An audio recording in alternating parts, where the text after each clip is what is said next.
Hey everybody, today I'm going to show you some cool things you can do with Dedelus by Amazing Noises.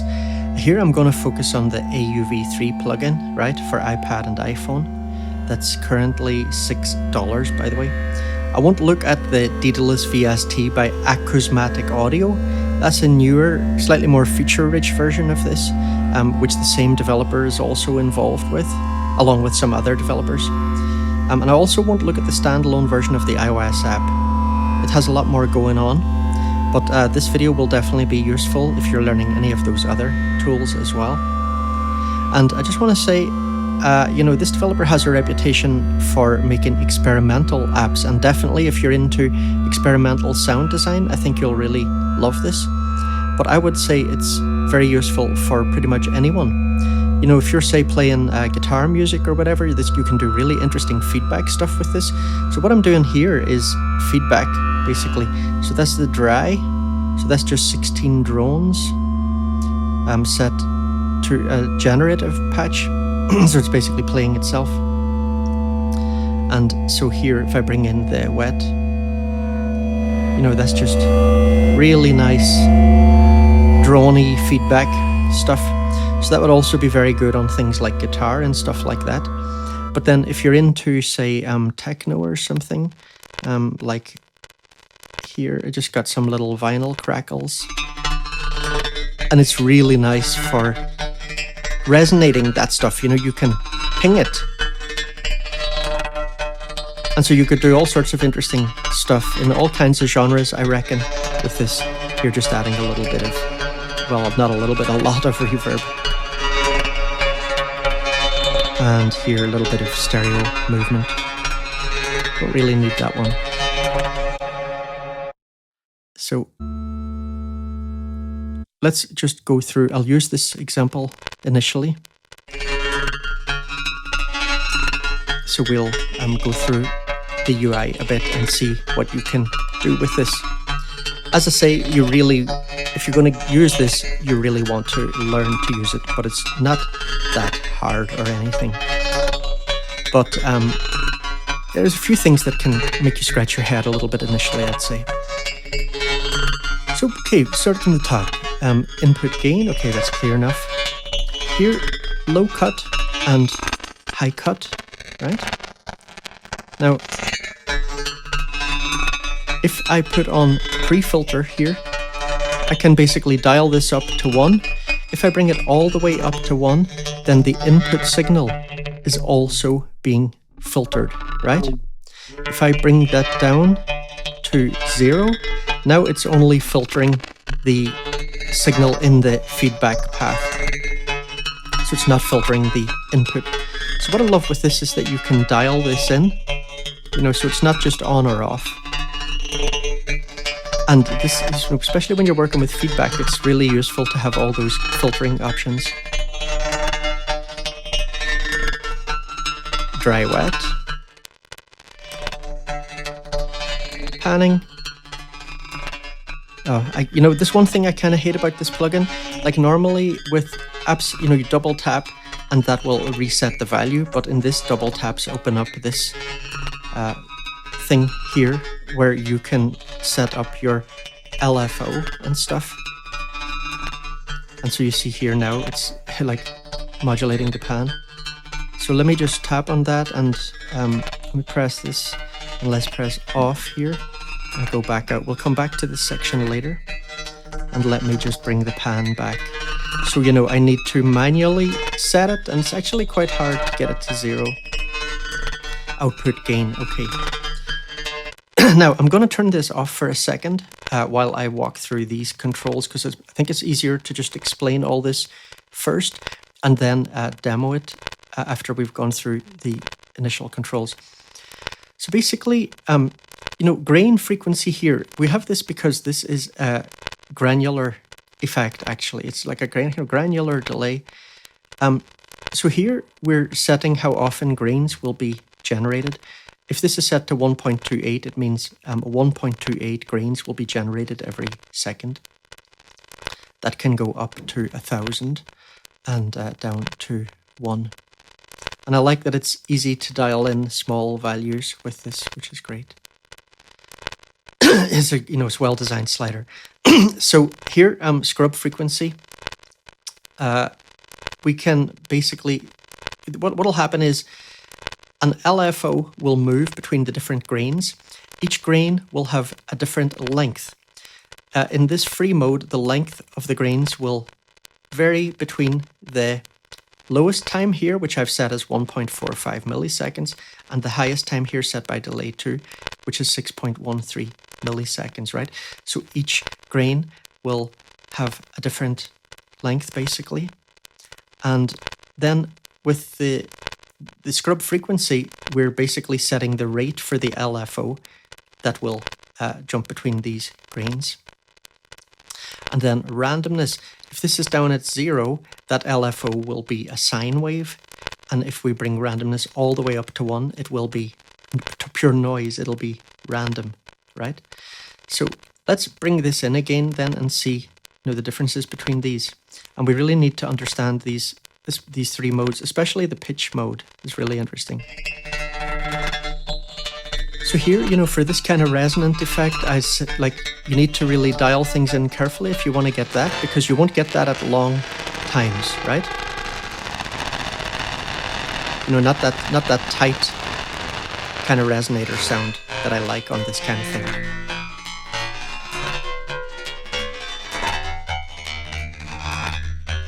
That's pretty nice like that. Sync. So here it sets a synced time, and then here we have a variation slider which will allow variation from that. So here it's going to be able to choose any kind of quantized time.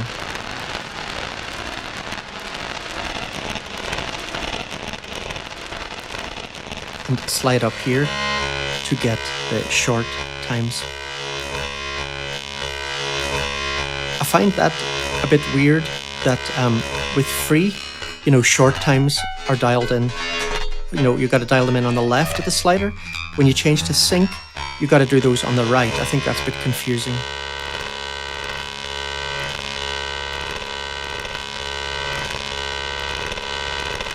Pitch. This is interesting. So here we can basically step up in semitones. But will the actual pitch be D3? Probably not. It depends on your input audio. It depends on the feedback settings and so on. But, for example, this D3, one thing you do know for sure, if I go to D4, it is an octave above what we just had. So this is super useful.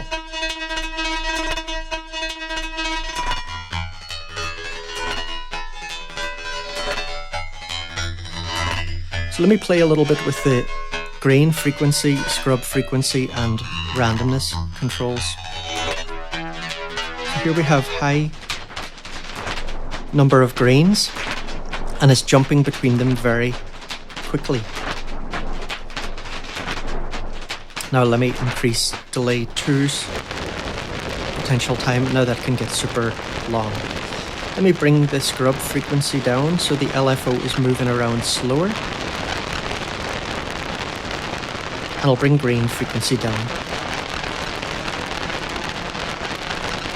So now we got about 10 grains a second. So you see, that sounds very chaotic when you set, a very wide, when you give it too wide a range. Generally, I like to give it a small range. So in the free mode, I do that by, making a small difference between delay 1's time and delay 2's time.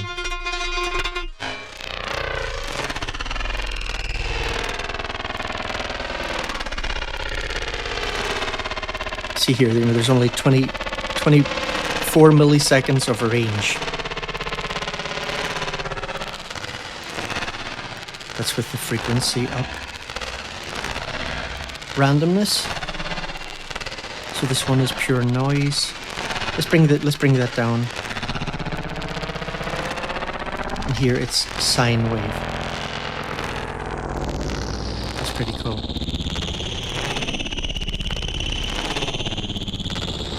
Okay, now I'm going to switch back to this to demo these other things.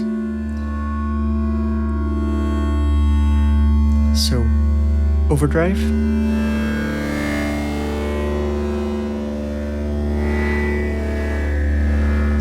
And like, because we're dealing with feedback, all the cutoffs and everything are going to make a huge difference. Like, see if I bring up this high cutoff, right? And again, don't forget the pre-filter is super important. So if I bring feedback up with such a high overdrive level, it'll probably get very noisy, right? See? So you also have overdrive limiter here, which can be useful. And so here I just pull down the high cut frequency. This feedback level and overdrive level, they're a bit too high really, so let's just bring them back down.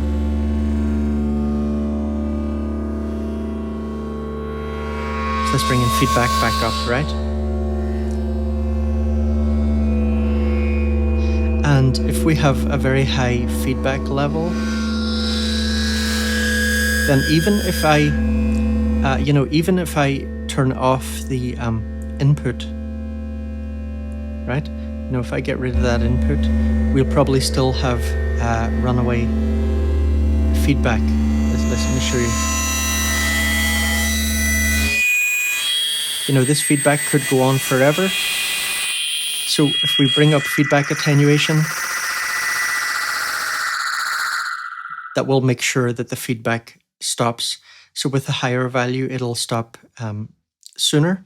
With a lower value, it'll take longer to stop. There's me trying to double tap that again, God. Okay, I want to just go back to the original setting for this instance.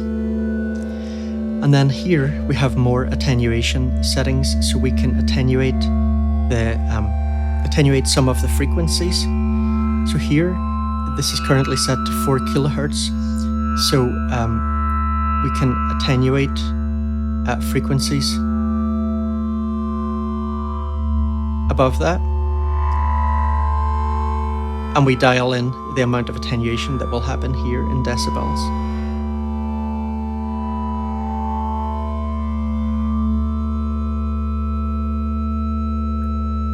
So there, we're getting a lot of the signal dampened, but not if I bring this up to 0.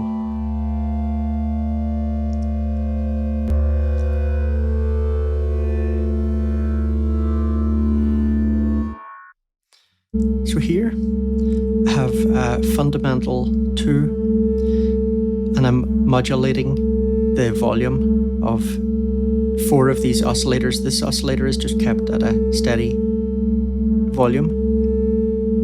That modulation is being done by Sculpture here.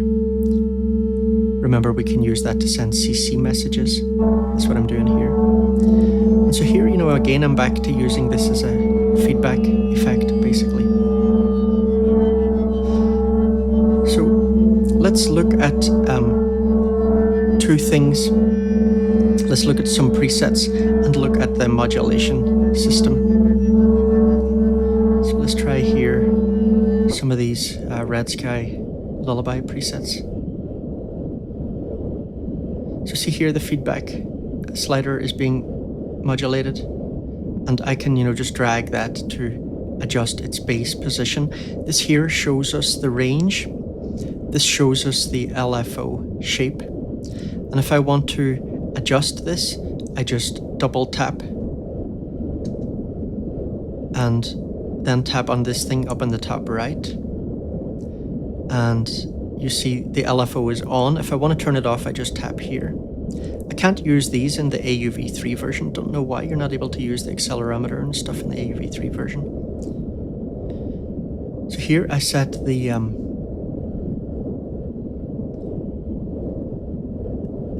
speed in hertz. I can here sync it.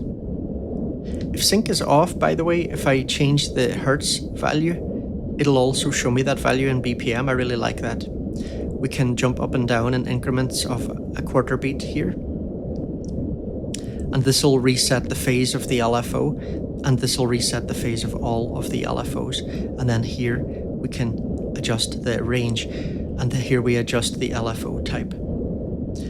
But what I really dislike is that I can't actually see anything going on, you know, when I'm adjusting those, because of the way that this is set up, that's on a completely different page. And I also do just find this white page just really ugly. It doesn't fit at all with the aesthetic of the app. I really do wish they would update that. Another thing I wish they would improve is, you know, the preset browser, right? Because again, you know, we open this thing up, it's just really ugly. I love this app, but I just don't like that preset system. And I'd like, you know, just a normal menu up here with the, you know, showing me the name of the preset and arrows to scroll backwards and forwards. That would be such a nice little upgrade. So what's going on here? A little bit of panning and stuff. Okay, nice. This one's pretty cool. And again, you know, you're going to want to go in and adjust things. So let's see.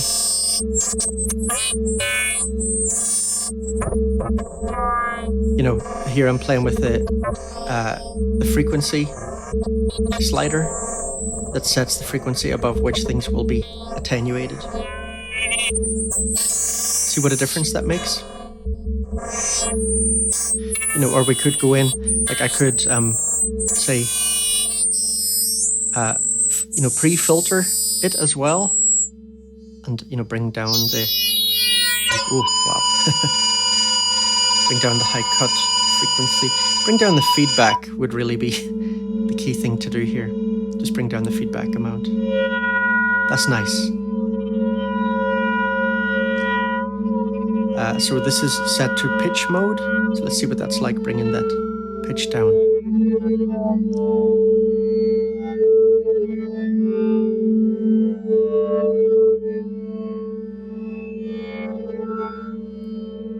Nice.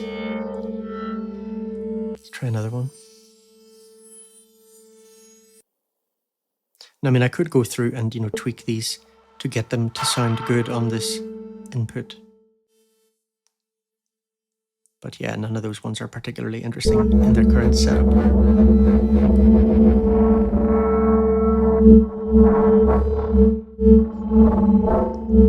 So modulating dry, wet. Input gain. Okay.